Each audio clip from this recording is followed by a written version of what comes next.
Assalamualaikum dan selamat sejahtera, bertemu kembali kita dalam Education Intelligence bersama saya Cikgu Inspektor Kadet Muhammad Taufik bin Ibrahim, kadet polis. Alright. Kita sambung lagi pembelajaran kita seterusnya, iaitu pembentukan imej oleh kanta bahagian 1. Sebab apa saya pecahkan bahagian 1 dan bahagian 2? Sebab banyak yang kita kena belajar. Sebab dalam tajuk ni kita nak belajar melukis, okey, pendidikan seni dalam sains. Alright. Okay, so kita teruskan. Sebelum tu kita jawab soalan yang saya tinggal sebelum ni. Pembentukan imej oleh cermin satah. Alright. Soalan yang pertama, rajah menunjukkan suatu objek diletakkan di hadapan cermin satah. Objek itu ialah lilin lah. Apakah jarak imej yang akan terbentuk? Okey, kita refresh balik apa yang kita belajar sebelum ni. Ciri-ciri imej yang dikeluarkan oleh cermin satah, yang pertama kena ingat, yang pertama sama saiz. Yang kedua, maya. Dia terletak di belakang skrin. Yang ketiga, dia tegak. Okey, mana kalau objek cerminnya api ke atas, imejnya pun api ke atas, lilin tu. Yang keempat ialah jarak objek mesti sama dengan jarak imej. So, jawapannya ialah 5 cm. So, B. Alright, faham Okey, yang kedua.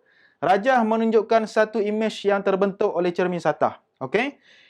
Baca soalan elok. Okey, apa tanda ni cermin? Apa tanda garis-garis kecil ni? Ni menandakan bahawa ni lah belakang skrin. Ni depan skrin. Okey, maknanya ni depan cermin. Okey, ni belakang cermin. Ni imej yang terbentuk. Faham Ni imej yang terbentuk. Okey, antara berikut yang manakah objek? Ditanya objek. Okey, di hadapan cermin satah itu. Kena ingat satu lagi, ciri-ciri yang saya sebut, iaitu songsang sisi. Okey. Tengok mana yang songsang sisi. Senang kita nak detect. Kita mestilah tegak. Lepas tu kita songsang sisi. Yang kiri jadi kanan. Senang saja. Contoh, kalau imej dia katakan huruf F balik macam ni, dia menghadap ke kiri. So, objek dia ke kanan. So, macam ni. Okey, mudah saja. Sebab tu namanya songsang sisi. Dia tukar kiri dan kanan sahaja. So, mana jawapan dia? Jawapannya ialah C. Alright? Okey, soalan yang ketiga, berikut merupakan ciri-ciri imej yang dihasilkan oleh cermin satah. Kecuali, okey, tengok kecuali. So, ciri-ciri imej yang dihasilkan oleh cermin satah kita ulang balik. Yang pertama, jarak objek dengan jarak imej sama. Yang kedua, imej maya terbentuk di belakang skrin. Selepas tu imejnya tegak. Okey, selepas tu imejnya songsang sisi. Okey, selepas tu dia punya, okey, tu je ciri-ciri imej. Okey, dia yang dihasilkan oleh cermin satah. Okey, kita tengok kecuali. Imej songsang, imej maya, jarak imej dan jarak objek adalah sama. Imej yang terhasil adalah lebih besar berbanding objek. Tengok pilihan jawapannya. Okey, A, imej songsang. Okey. Kalau kau tengok soalan ni, soalan yang saya bagi ni boleh jadi soalan bonus. Sebab A pun betul. Imej songsang ni, jawapannya kecuali betul. Kalau ditambah sisi dekat sini, mungkin jawapannya salah. Okey, songsang maknanya kepala di bawah. So orang macam ni. Okey. Oh, ada ekor lagi saya tambah. Okey, silap ni. Okey. So kalau songsang macam tu. Okey, so jawapan A pun diterima. Jawapan D pun diterima. Imej yang terhasil adalah lebih besar berbanding objek. Salah. Dia mesti sama saiz. Okey. So kalau awak jawab A pun betul, D pun betul. Jadi saya isytiharkan soalan ni soalan bonus. Okey, terima kasih kat saya lah. Alright. Okey, teruskan kepada topik kita hari ini. Okay, kita masuk kepada pembentukan imej oleh kanta. Okey, kita dah belajar cermin satah, kita belajar kanta pula. Okey, apa itu kanta? Kanta biasanya digunakan untuk menghasilkan imej dalam alatan optik seperti cermin mata, kamera, teleskop dan mikroskop. Banyak lagi alatan optik yang menggunakan kanta lah. Alright. Okey. Okay, jenis kanta. Kanta terbahagi kepada dua jenis yang utama yang ada dalam silibus kita, iaitu kanta cembung dan kanta cekung. Okay, macam mana kita nak mengenal pasti kata cembung dan kata cekung? Nanti saya tunjuk. Okay, kita pergi kepada kanta cembung dahulu. Okay, kanta cembung. Cahaya yang melalui kanta cembung ditumpukan pada satu titik, dipanggil titik fokus F. Okay. Kanta ini dikenal sebagai kanta penumpu sebab dia menumpu semua cahaya-cahaya yang lalu melaluinya. Katakan cahaya ni daripada sumber cahaya, dia akan menumpu pada satu titik. Kita namakannya sebagai titik fokus. Okey, macam mana kita nak tahu kanta ni kanta cembung ke kanta cekung? Tengok sini Tengok bentuk dia macam huruf B. Okey, nampak? Ni huruf B. Tu namanya sebagai kanta cembung. Okey. Okey, next kita pergi kepada kanta cekung pula. Kanta cekung. Okey, kanta cekung, cahaya yang melalui kanta cekung dicapah dan tidak difokuskan. Kanta ini dikenal sebagai kanta pencapah. Dia mencapah cahaya. Katakan cahaya melalui sini, dia akan capahkan. Tetapi kita tarik belakangnya, dia akan juga pergi kepada titik fokus. Tapi di depan dia lah. Okey, macam mana kita nak kenal pasti kata cekung? Huruf dia macam huruf K. Tengok ni straight, ni huruf K. Ni namanya kanta cekung. Tadi cembung huruf B, yang ni cekung huruf K. Alright. So kita dah dapat kenal pasti cembung dan cekung. Kita pergi kepada terminologi ataupun istilah dalam pembelajaran kanta. Kita nak belajar kanta ni, kita kena tahu istilah-istilah dulu. Baru kita tak confuse. Okey, nak jawab soalan. Alright. So, ni ialah gambar rajah sinar yang biasa kita lihat dalam buku teks. Awak akan lihat nanti. Alright. So, O, kita katakan ni ialah kanta cembung. Okey. Ni ialah titik fokus dia. Okey. So, ni objek, ini image. Okey. O ialah pusat optik. Berada di tengah-tengah kanta. Okey. F ialah titik fokus. Dia menggunakan huruf F besar. Okey. F kecil pula, namanya ialah panjang fokus, iaitu jarak antara pusat optik dengan titik fokus. Yang ni kita panggil dia sebagai panjang fokus. Okey, dia diwakili oleh F huruf kecil. Jangan tersilap. Ramai yang tersilap F besar dengan F kecil. Okey, hati-hati Alright. Seterusnya yang keempat, U ialah jarak objek. Ini ialah U. U huruf kecil, bukan huruf besar. Okey, U huruf kecil. Okey, jarak image V huruf kecil. Okey, ni jarak image.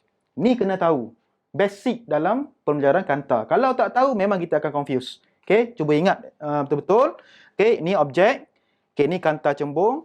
Ni ialah image. Ni kita panggil dia rajah sinar. Okey, rajah sinar mestilah anak panahnya daripada objek pergi ke kanta.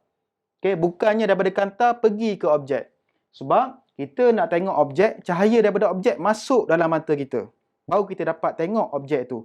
Sebab itulah kadang-kadang ada orang nampak hantu, kadang-kadang benda tu tak betul. Sebab hantu ni siang tak keluar. Dia keluar malam. Malam tak ada cahaya. Kalau cahaya tak ada, kita tak nampak apa yang ada depan mata. Kalau istilah sains lah. Sains memang tak percaya hantu. Tapi saya percaya. Okey? Alright. So, ni ialah kanta, objek, image, titik fokus, pusat optik, panjang fokus, jarak objek, jarak image. Kena faham. Alright. Okey. Pembentukan image oleh kanta cembung. Seterusnya, image yang terhasil daripada kanta cembung bergantung kepada kedudukan objek ataupun jarak objek. Okey. Apa-apa image yang terhasil daripada kanta cembung, dia bergantung kepada objek tu terletak di mana. Okey. So, kalau objek tu lebih besar berbanding 2F, okay, dia lagi jauh daripada 2 kali titik fokus, image dia lain. Nanti kita akan lukis. Next. Okay. So, kita nak terang dulu dekat mana kedudukan objek yang menghasilkan image yang lain. Okay. Yang pertama, bila dia berada lebih daripada 2 kali titik fokus. Okay. Yang kedua, apabila dia berada di atas titik 2 kali fokus. Okay. Yang ketiga, apabila dia berada antara titik fokus dan 2 kali titik fokus. Dan yang keempat, dia berada di atas titik fokus. Dan yang kelima, dia berada kurang daripada titik fokus. Semuanya akan menghasilkan image yang berlainan. Okey? Kalau kanta cekung pula, dia terbalik dengan kanta cembung. Ini hebat kanta cekung. Image yang terhasil daripada kanta cekung tetap sama walaupun kedudukan objek berubah. Okey? Kanta cembung tu, dia jenis lelaki yang curang lah. Okey, tukar awet. Kalau kata cekung, setia sampai mati. Ni, duduklah dekat mana sekalipun objek ni, image dia tetap sama sahaja ciri-ciri dia. Ni sejati. Saya jenis ni lah. Okey? Okey, next. Okey, kita akan belajar pula melukis gambar rajah sinar. Okey. Kalau kita tak payah hafal. Okey, kalau objek berada di sini, macam mana image dia? Tak payah hafal. Kita kena pandai melukis. Melukis pun bukan melukis yang teruk-teruk. Kita cuma garis-garis sahaja. Okey, tengok contoh. Katakan objek berada di antara F dan 2F. Ni objek. Okey. Sinar cahaya daripada objek ke kanta dan menumpu ke titik fokus. Tu sinar yang pertama. Daripada objek, terus pergi kepada kanta, pusat kanta sini. Okey. dan terus ke titik fokus F. Okey, straight. Tu rajah sinar yang pertama, lukisan yang pertama. Yang kedua, sinar cahaya daripada objek terus ke pusat kanta O. Okey, daripada kepala objek ni, semuanya daripada kepala jangan atas ni kepala, bawah ni kaki, tak boleh. Okey, satu titik sahaja. Okey, daripada objek terus pergi ke pusat kanta O. Straight. Okey. Selepas tu akan ada cahaya yang akan bersilang di hujung sana. Titik persilangan itulah kedudukan imej yang terhasil. Okey, tengok. Okey, sebab apa kita start daripada kepala? Sebab bersilang dekat kepala, jadi imej pun bersilang kepala di bawah. Ni dinamakan sebagai songsang lah ni. Mula-mula tegak, bila imej terhasil, terbalik pula kepala kat bawah. So, titik persilangan tu menunjukkan kepala objek tadi tu. Sebab kita start daripada kepala, akhirnya kepala juga kita hasilkan. Alright. Okey. Okey, satu lagi bonus. Kalau tak confident kedudukan imej, satu lagi ialah daripada objek ke titik fokus di depan dia, pergi ke pusat kanta ini dan garis selari. Mesti akan bertemu titik persilangan yang tadi tu. Okey, sama saja. Tapi dalam exam, dalam ujian, cukup 1 dan 2 sahaja rajah sinar ni. Yang pertama dan yang kedua. Okey, ada kesilapan dalam gambar rajah. Saya saja tak buat. Sebab banyak student, banyak pelajar yang lupa buat. Apa dia? Arah cahaya. Kena buat. At least ada 2. Menunjukkan arah cahaya tu ke mana. Okey, sebab kalau kita buat tanpa anak panah, kita tak tahu cahaya tu daripada objek ke, daripada imej ke. Okey, tapi yang betul daripada objek. Pergi ke imej. Ni kena tahu, okey? Ramai student saya yang tak buat benda ni. Alright.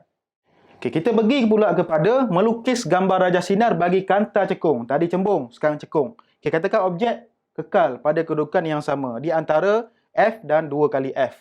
Okey, yang pertama sekali, dari objek ke kanta, mencapah daripada titik F. Maknanya, daripada objek pergi ke pusat kanta, dia akan mencapah. Macam mana dia mencapah ni? Tarik dulu ke bawah, menuju ke titik fokus.